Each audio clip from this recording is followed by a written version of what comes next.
Ravi, on that day, decided to put aside all his desires and leave his family to go far away.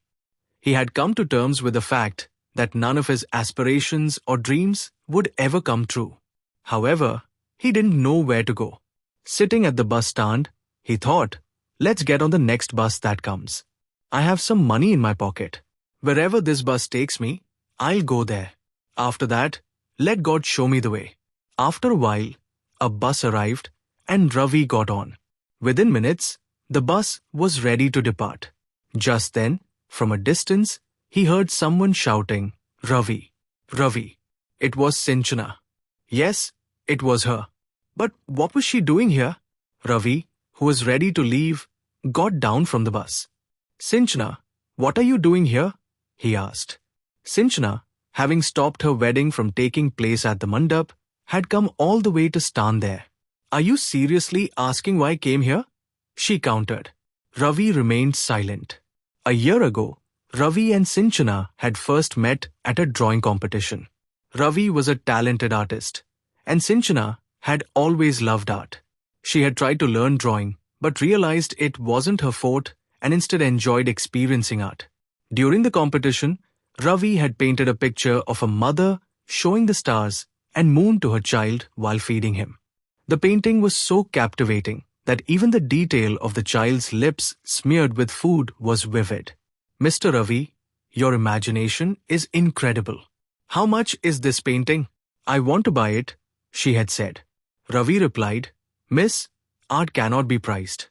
To that, Sinchana said, but then, how will you sustain yourself as an artist? If admirers like me don't buy it? Both of them laughed. You're right, Ravi admitted.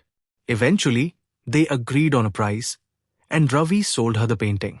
From then on, they frequently met at various art competitions. Sinchana admired all of Ravi's paintings and bought most of them. One day, Sinchana invited Ravi to her house for dinner. As they ate, Ravi asked, I guess your father must be quite wealthy, considering how many paintings you've purchased. Sinchana replied, No, you're mistaken. My father isn't rich. I've bought all your paintings with the money I've earned. I love art. Ravi, curious, asked, I have a question. Back then, you gave me a lecture about sustaining life as an artist when you bought my painting. But here, I see you spending your entire salary on paintings. How do you manage your own life? She replied, I don't know why I like your paintings so much, but I don't even think about the money when it comes to them. I just love your paintings so much. She praised him with enthusiasm. But I have one request, she added. You paint so beautifully. Why don't you paint a picture of me? I would love it. Please, she pleaded. Okay, I'll do it, Ravi said, especially since you've helped me so much. I owe you that much. After dinner, Sinchana dressed up in a beautiful sari, kept her accessories minimal, and sat on a chair. Ravi adjusted her posture and began painting. About an hour later, he finished the portrait. Sinchana was thrilled when she saw it. I love this painting. It's so beautiful, she exclaimed and kissed Ravi on the cheek. Both of them blushed and didn't know what to say for a moment. Overwhelmed by the moment, Sinchana had kissed him in her excitement. Ravi, flustered, said, I'll take my leave now, and walked away. As he left, Sinchana deep down, she admitted, honestly, I don't know why I love his paintings so much, they're just so wonderful. For several days after that, they didn't meet. Then, at another art competition, they met again. Ravi joked, Sinchana, you've brought a lot of money with you today, haven't you? I'm sure I've got tons of paintings to sell you. But she seemed quieter than usual. Sorry, Ravi, I don't have any money today. I just came to enjoy looking at your paintings, she said. Ravi replied, Oh no, why are you feeling bad about it? You've already supported me so much by buying so many of my paintings. Here, take these two paintings with you as a gift. But Sinchana refused. After the competition ended, they went to a nearby park. There, Sinchana began the conversation, apologizing for the kiss she had given him earlier. That's not why I came here today, she said. I came to tell you something else. In 3 months, I'm getting married. Ravi congratulated her, but Sinchana stayed silent. Why do you look so upset, Sinchana? You're getting married? That's great news, he said. She finally opened up. Ravi, I don't want this marriage, but I don't know what else to do. Ravi suggested, then tell your family how you feel. It's not that simple, Ravi, she explained. This marriage was arranged only after I agreed to it. My engagement happened a year ago. The groom is in America, and the wedding was postponed because he couldn't get leave from work. But now, I feel like I don't want this marriage. What happened in this 1 year that made you feel this way? Ravi asked. Sinchana looked at him intently and said, Ravi, are you joking? Don't you know what's been happening between us? Look at me. I've been spending all my money on your paintings like a fool. That day, I even kissed you. Don't you think this means something? I think. I'm in love with you. He laughed and said, Please don't say that. This is just an attraction, that's all. I know how much you're obsessed with painting, and that's why you're talking like this. But Sinchana replied, No, Ravi, I'm serious about this. I've been thinking about it for days, and I know I'm right about this. This isn't possible, Ravi said, standing up. I don't love you. I've only seen you as a good friend, nothing more. Listen, Sinchana, from today, don't come looking for me. I've built big dreams and ambitions for my life, but I can't fulfill them if I get into love. Sinchana, who had been sitting, stood up and pleaded, Ravi, please don't do this. Don't listen to your mind, listen to your heart. You're an artist, you'll understand this better than I do. But Ravi didn't have the patience to listen. I'm leaving, he said and walked away. For the next month, Ravi and Sinchana didn't meet. Sinchana spent her days missing him, while Ravi, convinced that he didn't love her, focused on his art. But something was off. His paintings lacked emotion. No matter how hard he tried, he couldn't create with the same passion. Over the course of a month, he completed only a few paintings, and even those felt lifeless. Another month passed.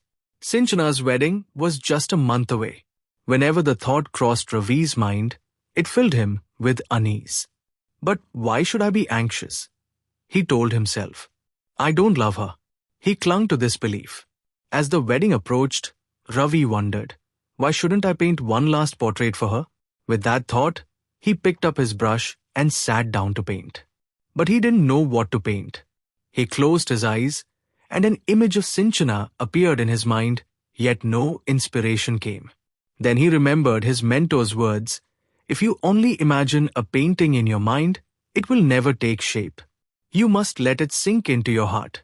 That's when a painting will come alive with emotion. Following this advice, Ravi let memories of Sinchana fill his heart. Suddenly, tears welled up in his eyes. He began painting with a fervor he hadn't felt in months. He painted her face, her eyes, her cheeks, her lips. It didn't feel like a mere painting. It felt as if she had come alive on the canvas. How is this possible? Ravi wondered. For 2 months, I couldn't create a single meaningful painting, but now, in a moment, I've made something so beautiful. Lost in thought, Ravi questioned himself, do I truly love her, or is it just attraction? The answer wasn't clear to him. But as he gazed at the painting, realization struck. What if I do love her? What happens then? How will she destroy my dreams? But then another thought arose. Women are like nature itself. Is there any greater source of inspiration than nature? Yes, for the past year, she's been the source of inspiration for my art.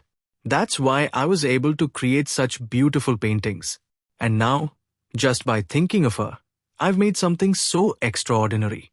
Yes, he concluded, I love her. But it was too late. There's only 1 month left until her wedding, Ravi thought. He decided to meet her, share everything that had been going on in his mind, and show her the painting.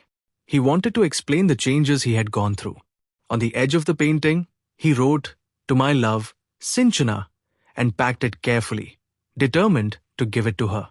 The next day, Ravi went to her house, but she wasn't there. When he asked the neighbors, they said she had already taken leave and gone to her hometown to prepare for the wedding. He learned that her hometown was Davnagere. Determined, he decided to go there the same evening. The next day, Ravi reached Davnagere and tracked down her address. When he arrived at her house, her father warmly welcomed him. "Oh, Ravi, isn't it? You paint so beautifully. My daughter has gone crazy over your paintings," her father said and went to call her. Sinchana came downstairs, and when she saw Ravi, she was upset, but she stayed silent. After coffee and snacks, the two of them went outside to talk. "Why did you come here?" she asked angrily. "I know you're angry with me," Ravi said. "But please, hear me out." "There's nothing left to hear," she retorted. "That day, I begged you so much, and yet you just walked away. No message, no explanation, nothing. I understood then that you didn't love me. I've made up my mind and agreed to this wedding with a strong heart. And now, you've come here just to hurt me again, haven't you?" "It's not like that, Sinchana," Ravi began to explain. "Please, leave," she interrupted. "Don't come back." Ravi didn't know how to convince her. Her anger seemed too strong to overcome. He decided not to push further and said, "Sinchana, I brought a gift for you. Once your anger cools down, open it and take a look before leaving." However, Ravi couldn't bring himself to leave Davnagere entirely.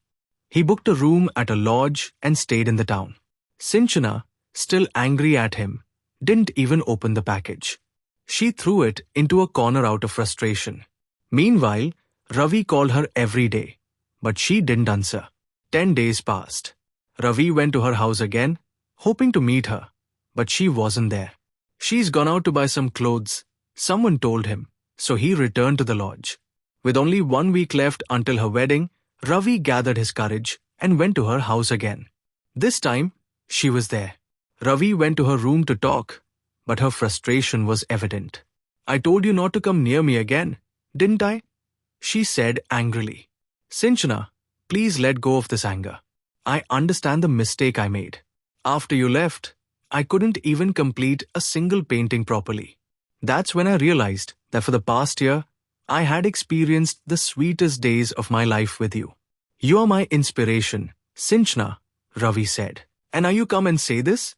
If I trust you again, you'll just leave me like you did that day, abandoning me without a second thought."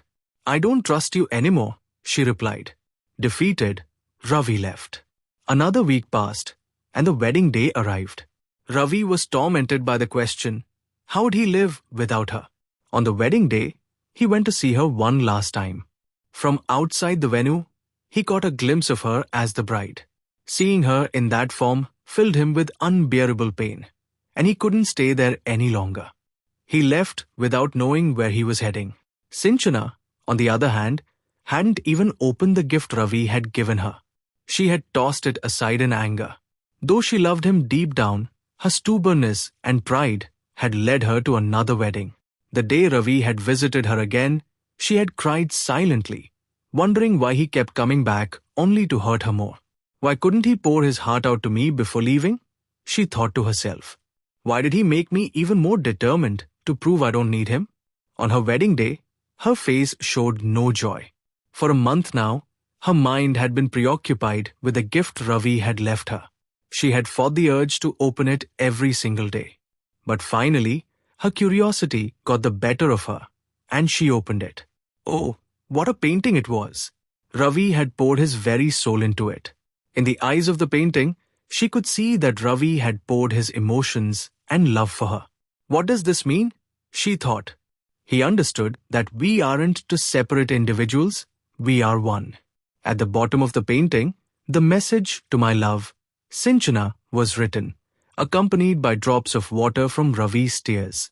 She realized that while creating this painting, Ravi had immersed himself completely in his emotions. Overwhelmed, she hugged the painting and started crying. In that moment, she called Ravi. When he answered, she asked, "Where are you, Ravi?" Ravi replied, "Why, Sinchana? Did you call just to say you're getting married and I should forget you? Just tell me where you are," she insisted. "I'm at the bus stand," he said. "Where are you going?" I don't know. I have no destination. Wherever God takes me, that's where I'll go, Ravi replied. Sinchana immediately cut the call and left her house, determined to find him. Now, the two of them stood face to face at the bus stand. She was filled with anger at him, and she smacked him on the forehead to vent it out. You idiot! I told you that day, I like you. Where were your ears when I said that? She shouted before hugging him tightly. Everyone at the bus stand was staring at them, but the two of them didn't care. Lost in each other, they were oblivious to the world around them. The pain and longing of so many days dissolved in their embrace. After a while, Ravi and Sinchana were walking down the road holding hands. Ravi asked, "It was after seeing my photo that you understood my love for you, right?" "Yes," she said, holding his shoulder.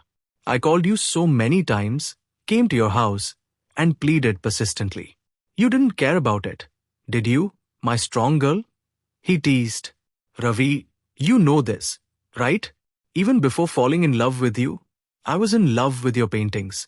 So, you come second," she laughed.